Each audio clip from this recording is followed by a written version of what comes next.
Have you ever got to race day and thought, what should I wear today? You're doing it wrong.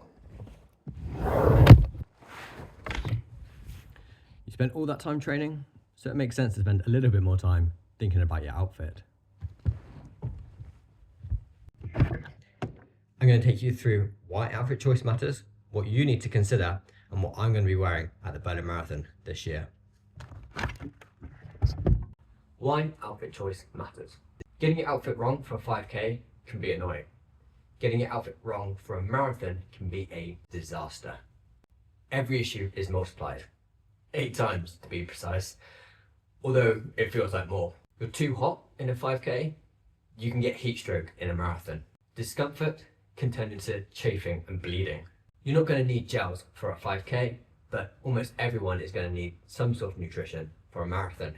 And unless you're lucky enough to have trained with the gels that the race is providing, or you're a pro, you're going to have some sort of storage to carry them with you. What do you need to consider when picking your race day outfit? What's the weather going to be like on race day? Obviously, you can never be certain, but just knowing it's going to be 0 to 10 degrees or 20 to 30 degrees can help you a lot with your outfit choice. If it's going to be warm, you're going to want to wear as little as possible. Although I've covered in a previous video how you can use heat training to prepare for hotter races as well. Don't forget sun protection too. Besides the obvious sun cream, a sun visor and sunglasses can really help keep that sun off your face and save you squinting the whole way around the course. On the other end of the spectrum, we have the rain. Most people will opt not to race in a rain jacket. They can get quite hot and generally don't keep you that dry. But what you will need to consider is how heavy your clothes get when they get wet. A cotton t-shirt is going to weigh a ton once it gets wet, and whilst a lightweight vest is still going to get heavier, it shouldn't impact your running nearly as much. Final consideration is one often forgotten: wind.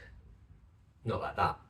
If it's going to be a windy race, you're going to want to avoid anything that's going to flap around persistently and annoy you, or potentially be taken off by a gust of wind, such as a cap. You'll also want to factor in wind when considering how warm it'll be. Warm days with a bit of a breeze are going to feel cooler than less hot days with zero wind, as the sweat's going to be wicked away from your skin a lot more effectively and help keep your body temperature that bit lower. The distance you run is going to have the second biggest impact on your outfit choice. As well as exacerbating issues with the weather, running further means you're going to have to be careful with a couple of other considerations. The longer the distance, the more aware of potential chafing you're going to have to be. Key areas you're going to want to think about are under your arms, your nipples, and between your legs. For the legs, this can generally be eradicated by a good choice of shorts. My personal preference is a pair of half or quarter tights. For the nipples, many people opt for nipple plasters, although standard plasters should work so long as they're sweat resistant.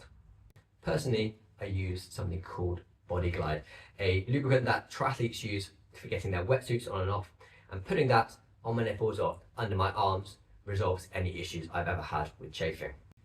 Now, I'm not a professional, so I'm going to keep this part short whilst stating the obvious.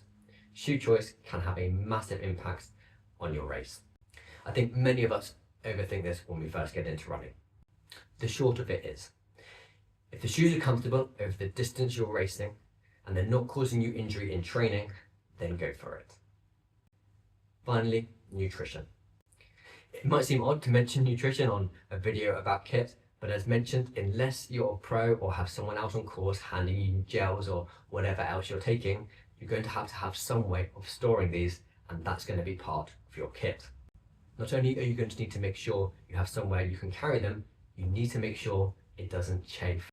I'd highly recommend working out how many gels you're going to need for your race distance, putting them into your outfit, be that in your shorts or a race belt, and going for a run at speed. You don't want to find out 10k into a marathon that your shorts are falling down because your gels are too heavy. That will not be fast, even if it would make for some great race photos. This is the point many people forget. What is your goal?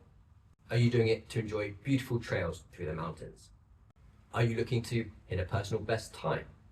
Are you simply looking to survive the distance? Whatever your answers to these questions are, you need to choose your kit accordingly and not be sucked in by others with conflicting goals. If you're doing a trail race where you just want to enjoy it, take extra layers. You certainly don't want to be getting too cold. And if you're looking to hit a personal best, make sure you've tried out everything beforehand. Practice makes perfect, and never forget the golden rule. Nothing new on race day. So, all things considered, what will I be wearing at Berlin Marathon 2025? Let's work through my tips. It's expected to be in the high teens on race day in Berlin, so I'm going to dress to remain as cool as possible.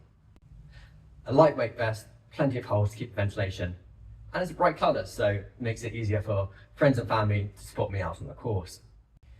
As it'll be warm, I'll be wearing a sweatband to keep the sweat out of my eyes. It'll most likely be sunny too, so I'm going to wear sunglasses so I don't have to squint the whole way.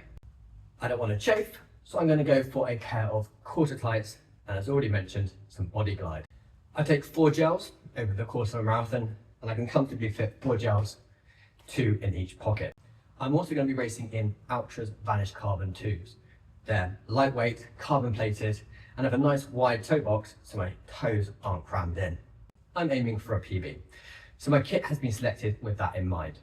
Even my socks are shorter than I'd normally wear and lightweight, as there's no need to carry extra weight unless necessary.